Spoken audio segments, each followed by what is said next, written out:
Dieu de grâce, Dieu de bonté, nous voici devant toi ce matin parce que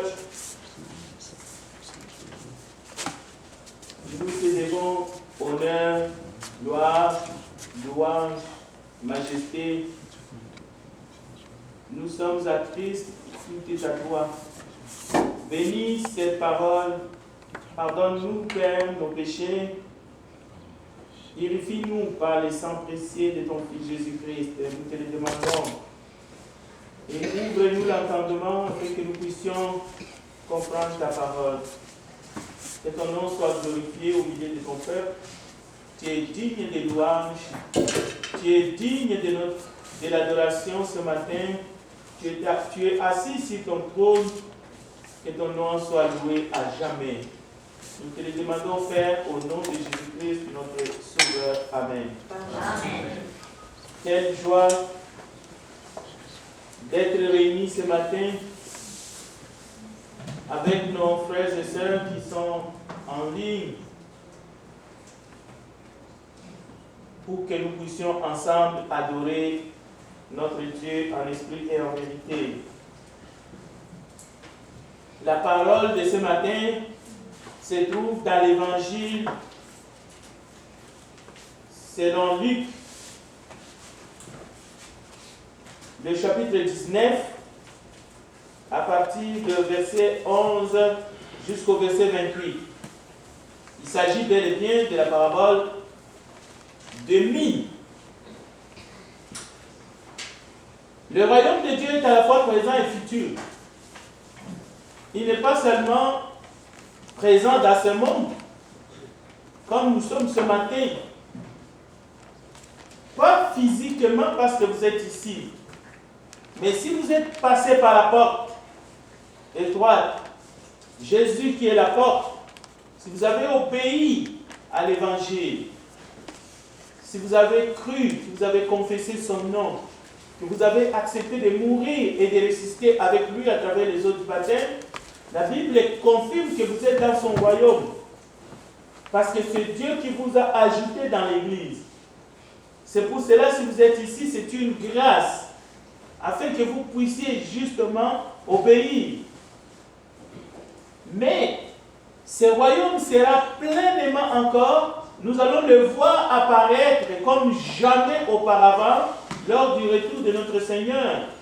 Parce qu'il viendra chercher son épouse qui est l'Église. Et c'est dans ces contextes, et parce que Jésus s'approchait de Jérusalem, vous savez que Jérusalem, il y avait une grande partie des autorités, de chefs religieux qui ne voulaient pas justement accueillir, reconnaître Jésus comme étant le Messie. Cela incita Jésus à prononcer cette parabole de mine. D'abord, Jésus commence par une présentation d'un homme issu d'une famille noble. Celui-ci s'apprêtait d'aller dans un pays lointain afin d'y être nommé roi. Je dois dire que cette parabole de mine parle de Jésus-Christ et pas de quelqu'un d'autre. Lorsque Jésus disait une parabole, si vous étudiez la parabole, vous allez comprendre c'est quoi le message qu'il voulait passer. Donc Jésus parlait de lui-même. Alors Jésus parle, il dit, un homme devrait aller dans un pays lointain afin d'être nommé roi. Mais avant de quitter, il convoqua son peuple, particulièrement 10 de ses serviteurs, il donna à chacun une mine, et leur demandant de faire fructifier durant son absence. Bien sûr, il y en avait il y a celui qui a reçu 10, l'autre qui a reçu 5, et l'autre une mine, ainsi de suite. Chacun a donc reçu quelque chose. Chacun a donc reçu un montant. Et le maître précise que lorsqu'il reviendra, il leur demandera des comptes à son retour. Mais malheureusement, les citoyens de son pays ne voulaient pas de lui. Lui qui devait être mis sur le trône comme roi pour régner sur eux. Il y en avait qui disaient non, on ne veut pas. On ne veut pas que celui-là règne. Ils ont même envoyé une ambassade, ils ont envoyé des émissaires pour dire nous ne voulons pas celui-là qui règne sur nous. Leur action n'a toutefois pas donné de résultats parce qu'il sera intronisé. Et lorsque le maître revint, le nouveau roi fit appeler les serviteurs auxquels il avait remis de l'argent. Il leur avait remis des mines pour savoir comment chacun avait utilisé sa mine, comment chacun avait géré. Est-ce que tous ont obtenu des profits? Est-ce que tous ont valorisé ce qu'ils ont reçu? Le premier serviteur annonce une excellente nouvelle. Il gagne 10 fois plus que le montant initial. Donc le maître le félicita d'avoir été un bon serviteur. Donc un serviteur, c'est celui qui travaille, c'est celui qui produit.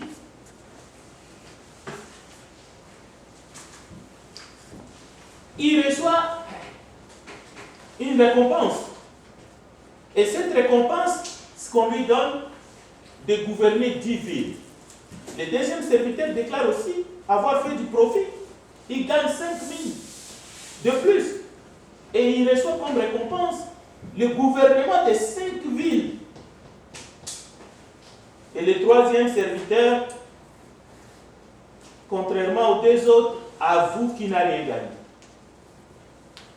Mais il dit au maître, voici ton âge. Je ne l'ai pas gaspillé comme le fils prodigue. Je l'avais gardé dans un linge. Et puis il explique pourquoi il avait agi ainsi. J'ai eu peur quand tu es un homme sévère. Tu prends de l'argent que tu n'as pas placé. Tu récoltes ce que tu n'as pas sémé. Quelle explication avons-nous encore aujourd'hui pour justifier nos comportements? Je me le dis à moi-même. Quelle explication as-tu pour justifier ton comportement? Un comportement qui serait apparent de quelqu'un qui est paralysé au fait. Qui n'avance pas, qui ne recule pas, mais qui fait du surplace. Mais on a toujours un argument. Quelqu'un qui n'apporte aucun profit au royaume de Christ. Vous faites quelqu'un qui ne fait rien. Mais quelle est la justification que nous avons, que nous pouvons donner, comme ce troisième serviteur? Il ne s'agit pas ici de faire de cette parabole une parabole capitaliste, bien sûr, mais il y a un message. Ce message, ce questionnement, c'est plutôt la fidélité, mais la fidélité dans le travail.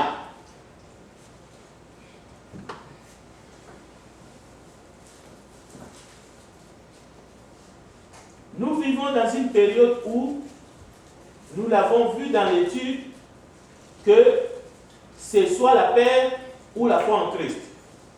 C'est l'un ou l'autre. Mais la parabole des mines, c'est une parabole en action. Une foi en action.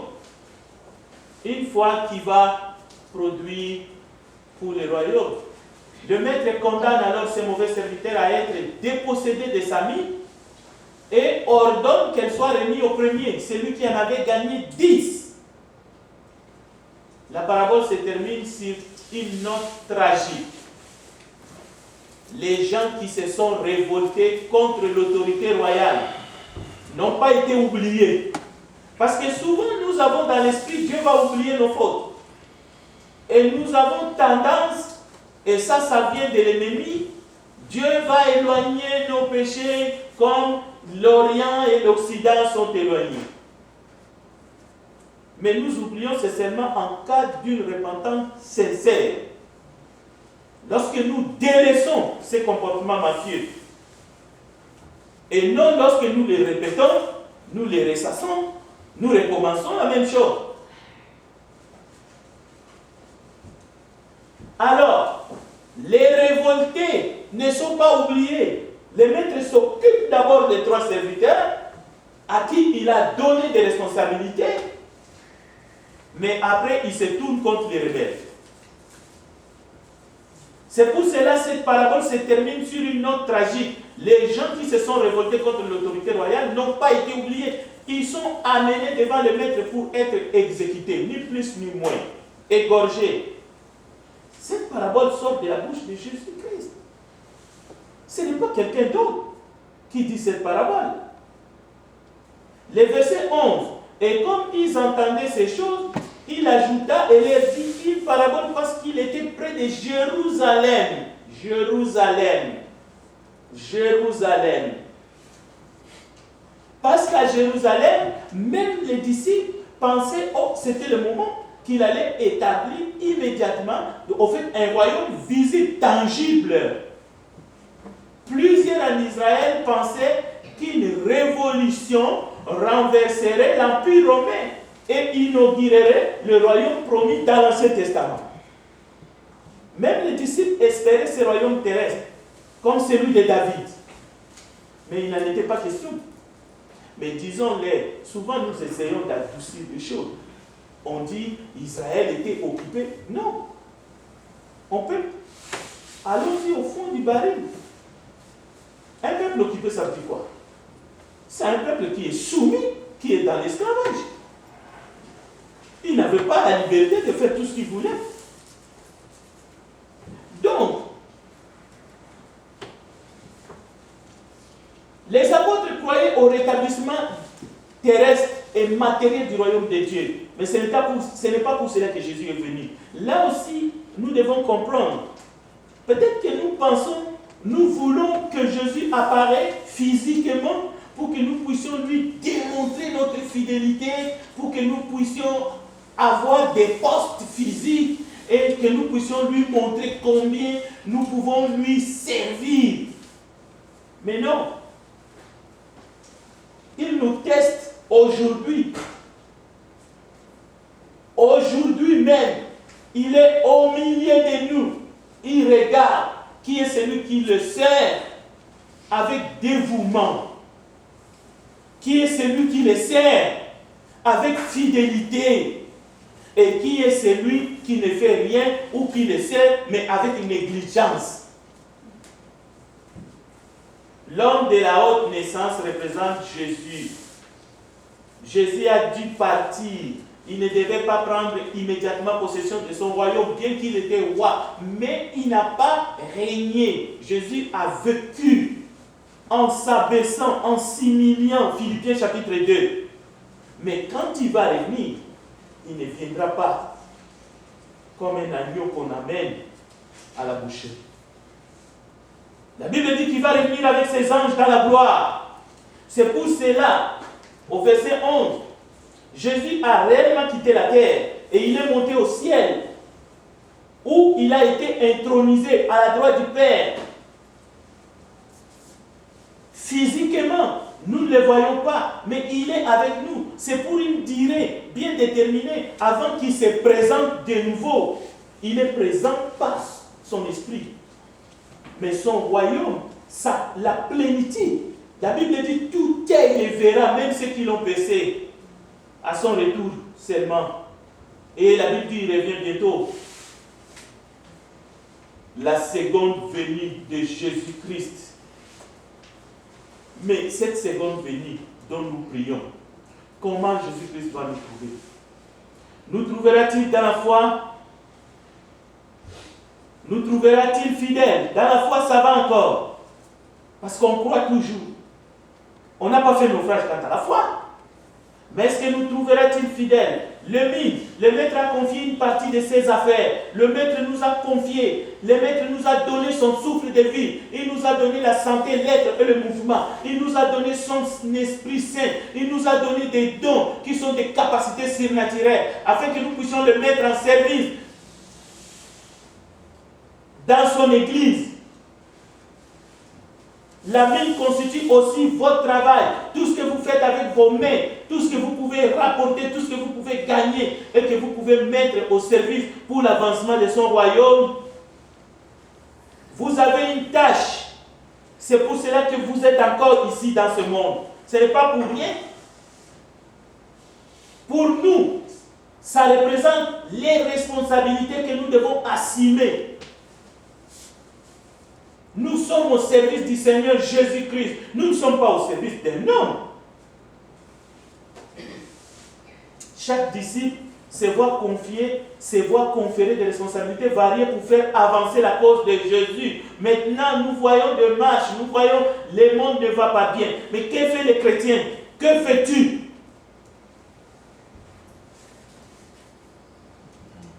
Prenez même les sermons, mais envoyez-les à vos contacts. La Bible nous dit dans Philippiens chapitre 2 verset 21, tous, vous pouvez le lire dans votre Bible, tous en effet cherchent leur propre intérêt et non ceux de Jésus-Christ. C'est écrit. Tous. C'est beau, c'est bien. Aujourd'hui, nous sommes là pour adorer Dieu. Mais écoutez, la religion pure et sans tache ne se limite pas à l'adoration du premier jour de la semaine. Est-ce que vous avez pris votre responsabilité en main? Est-ce que l'église de Jésus-Christ, sur la rue Charland, peut compter sur vous? Quand le maître dit faites-le valoir jusqu'à ce que je revienne, jusqu'à mon retour, il s'agit de la fidélité du chrétien. Cela veut dire que la fidélité de chaque frère, de chaque sœur est demandée, est requise. Le Seigneur ne viendra pas te parler à l'oreille. Bouge. Le Seigneur va évaluer la fidélité de chaque chrétien et de chaque chrétienne. La fidélité, c'est une action soutenue. C'est la persévérance dans l'action. Vous devez être en mouvement pour Jésus. Vous devez être dans l'activité et non dans la passivité. Les serviteurs savaient que l'ordre du maître ne leur donnait pas l'option de demeurer passif. En tout cas, peut-être que le troisième, il s'est fait des idées, des imaginations. Il a décrit le maître comme un maître sévère, donc je ne touche pas son âge. Durant l'absence du maître, aucun serviteur ne doit être passif. En attendant le retour du roi, en attendant le retour du maître, nous ne devons pas seulement chanter, alléluia, danser, faire... Non, nous devons être actifs dans la tâche qu'il nous a confiée. Les chrétiens ne doivent pas se contenter de la passivité. Ils ont une obligation de s'engager dans un service fidèle. On peut être engagé dans un service. Sommes-nous fidèles pour son royaume? Tous les disciples ont reçu du Seigneur des dons et des occasions de servir. Et il y a plein d'occasions pour servir. Il ne faut pas chercher à servir seulement là où vous voulez servir. Mais prenez les occasions qui sont à votre portée. Personne ne peut donc donner comme excuse l'absence de talent. Tous ont reçu quelque chose. Personne ne peut dire non, les circonstances ne me permettent pas de servir. Faux. Parce que la parole dit que l'occasion soit favorable ou non. Cela veut dire qu'on ne peut pas justifier l'inaction. Dans l'histoire, chaque serviteur a reçu une mine, donc il sera tenu responsable. C'est-à-dire, vous écoutez la voix que Dieu vous a donnée, la taille que Dieu vous a donnée, le cerveau que Dieu vous a donné, les yeux que Dieu vous a donnés. Vous pouvez voir que quelque chose est par terre. Et vous pouvez au moins le ramasser et le mettre au bon endroit. Les chrétiens se trouvent dans la même situation que ces serviteurs. C'est lui que Dieu a appelé, c'est lui que Christ appelle. Dieu lui donne au moins un don ou plusieurs nécessaires pour les glorifier. Donc, un jour, il nous demandera des comptes. Donc, nous devons agir. Et nous devons agir bien et nous devons agir vite. La Bible dit dans Colossiens chapitre 3, verset 22 à 25, agissez, servez Christ le Seigneur. Donc,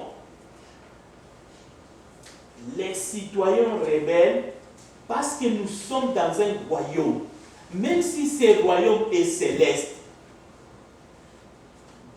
dans un royaume terrestre, dans tous les royaumes du monde, il y a des citoyens rebelles. Comme il y a des bons citoyens. Alors Jésus, comme il voulait entrer à Jérusalem, il savait, les Juifs les détestaient. Il savait. Il était haï. Et d'ailleurs, il sera arrêté, jugé, condamné, crucifié. C'est pour cela il a dit cette parabole à ses disciples et il s'est resté comme un monument. Aujourd'hui encore, le Seigneur Jésus est prêché. Le Seigneur Jésus est connu comme étant le roi des Juifs, mais aussi comme étant le roi des rois. Donc il faut que tu sois roi pour que tu lui reconnaisses sa royauté. Si tu n'es pas soumis à Jésus-Christ, à son Église, si tu n'es pas soumis, cela veut dire que tu peux te considérer comme étant un rebelle. Matthieu chapitre 27, verset 11. Il y a parmi les Juifs ceux qui ne l'ont pas accepté. Mais la Bible dit dans Jean 1:11, à ceux qui l'ont reçu. Jésus est venu chez les siens et les siens ne l'ont pas reçu. Mais à ceux qui l'ont reçu, il leur a donné le pouvoir de devenir enfants de Dieu. Mais aujourd'hui, nous ne pouvons pas utiliser ce texte-là seulement pour les Israélites antiques. Mais parmi les païens, pensons-nous qu'il n'y a pas de rebelles?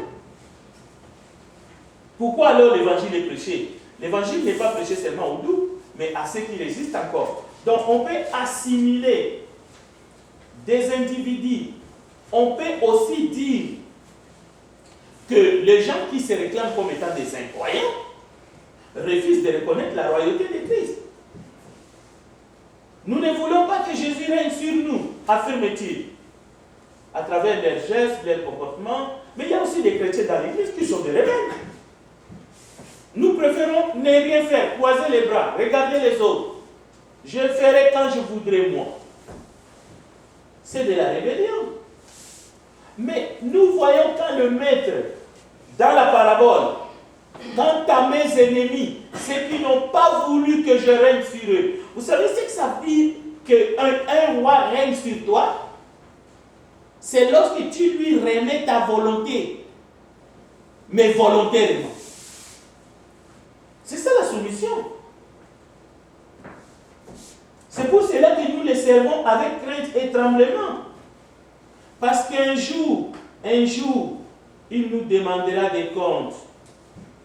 Toutes les résistances du monde, toutes les résistances de nos cœurs face à notre Seigneur, que nous disons Seigneur, entraîneront une condamnation éternelle si nous ne nous repentons pas. Les infidélités ne seront pas cajolées. On ne vous donnera pas un bonbon parce que vous avez brillé dans l'infidélité. Même pas un bonbon. Si nous sommes fidèles, il demeure fidèle. Cela ne signifie pas qu'il nous sauvera malgré notre infidélité. Non. Il demeure fidèle à ses principes. Mais si nous nous repentons, il nous accueillera car sa grâce surabonde pour ceux qui se repentent. Mais ce n'est pas n'importe quelle repentance.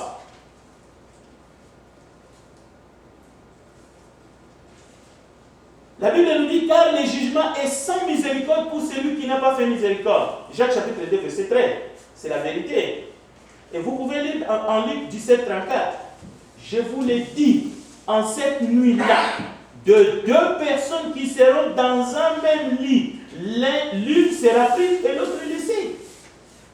À ce jour-là. Mais aujourd'hui, il y a des récompenses. Comme nous avons vu dans la parabole qu'il y a des récompenses pour ceux qui travaillent, pour ceux qui fructifient, pour ceux qui se donnent corps et âme pour la cause du Seigneur, pour ceux qui sont toujours sur la ligne de front, pour ceux qui aiment la parole de Dieu, ceux qui aiment Jésus-Christ, pour ceux qui aiment Dieu de toutes leurs forces, de tous leurs cœurs, de toutes les âmes. Il y a des récompenses célestes. La parabole décrit deux catégories de serviteurs. Ceux qui sont fidèles et ceux qui ne le sont pas. Les fidèles serviteurs ont gagné respectivement 10 000 et 5 000 avec ce qui leur avait été confié. Ils se sont vus attribuer une récompense en proportion des résultats de leur travail avec 10 et 5 villes à gouverner. Au premier serviteur, le maître dit, c'est bien bon, fidèle serviteur, parce que tu as été fidèle en peu de choses. Reçois le gouvernement des 10 villes. Le second a également entendu, toi aussi, sois établi sur 5 villes. C'est le verset 19. Le travail bien fait de chaque serviteur, de chaque servante, ne doit pas être confondu par les profits. L'idée principale, c'est la fidélité de chaque serviteur qui est contraire à la paresse, l'amnésie. Il n'y a pas de chrétien amnésique, improductif. Observez bien le langage du roi. Tu as été fidèle en peu de choses, alors je te confierai beaucoup.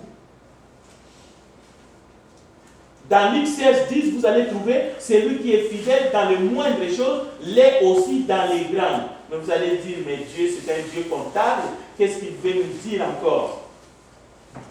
Écoutez, la façon dont un homme ou une femme gère un petit bien montre comment il agira si on lui donne une charge plus lourde. Si vous dilapidez le peu que vous avez aujourd'hui, votre souffle de vie, le temps que Dieu vous donne dans ces corps, c'est tellement petit, c'est éphémère. Mais si vous le gérez mal, qui va vous donner l'éternité? Pour que vous en fassiez quoi? Vous avez passé du temps dans ce monde à ne rien faire et vous voulez que Dieu vous accorde l'éternité? Pour en faire quoi? Mais ça sera l'éternité en enfer. La façon dont Jésus veut voir si nous saurons en faire une bonne utilisation. Jésus veut voir comment est-ce que nous vivons, comment est-ce que nous travaillons, comment est-ce que nous fructifions tout ce qu'il nous a donné, comment est-ce que nous transpirons. Alors, il va nous accorder beaucoup dans l'au-delà. Jésus veut savoir s'il peut nous faire confiance, mais ça commence ici-bas. Les responsabilités présentes sont donc des épreuves de caractère. Si nous nous montrons fidèles, Jésus nous accordera sa confiance pour administrer des choses plus importantes dans le futur, dans son royaume. Mais si vous administrez mal, vous pensez que vous pouvez faire tout ce que vous voulez, vous allez acheter des titres, vous allez faire n'importe quoi, vous devez dilapider même ce que vous êtes en train de gagner par votre force, comme certains disent. Vous pensez que Dieu va vous gratifier lorsqu'il viendra. Jésus, non, détrompez-vous. Si vous administrez mal les choses de ce monde, si nous gérons mal le temps limité ici-bas, comment est-ce que nous ferons pour un temps illimité ou un temps qui ne finira pas, qui est l'éternité? Chrétiens, réveillons-nous. La récompense que nous attendons ici de gouverner 10 villes, 5 villes, suggère un gouvernement futur dans le royaume de Christ, mais qui ne se terminera pas. Et les croyants auront de ministères à y remplir. Il faut lire les Écritures. Dans l'Apocalypse, il est dit, ils partageront son autorité. Ils jugeront même des êtres spirituels tels que les anges. 1 Corinthiens chapitre 6, verset 3. Avez-vous pensé à tout cela? Quand nous voyons des chrétiens vraiment être toujours derrière, ils pensent que eux, c'est toujours les derniers des hommes et ils doivent vivre mal. Non. Être chrétien, ça ne signifie pas tout ça. Dieu vous a donné des responsabilités. Ça commence dans la famille. Et partout.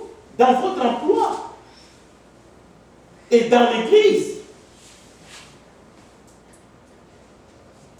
Les responsabilités que Dieu nous donne aujourd'hui dans son église et dans la vie présente, c'est pour vérifier si nous serons en mesure d'assumer les responsabilités plus importantes dans le royaume céleste. On vous donne une petite responsabilité, vous garochez. Vous n'êtes pas capable de tenir bon. Et vous parlez des épreuves. Est-ce que vous tenez bon quand les épreuves vous arrivent à vous personnellement? Ou bien vous sortez votre vrai visage à ce moment? Les serviteurs infidèles,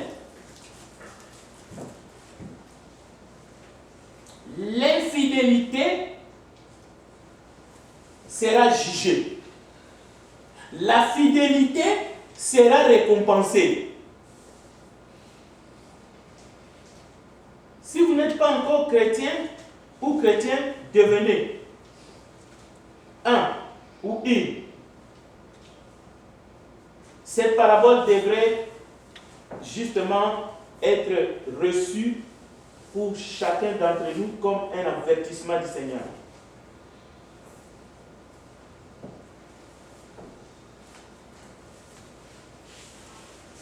Ne soyons pas comme le troisième serviteur. Il a cru qu'il n'était pas infidèle. Combien pensent qu'ils sont corrects? Je fais ce que je peux. On ne peut pas me demander de faire plus. Et les autres qui font rien.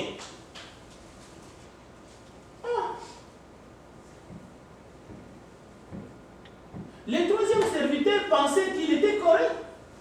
Parce qu'il a laissé l'argent dormir.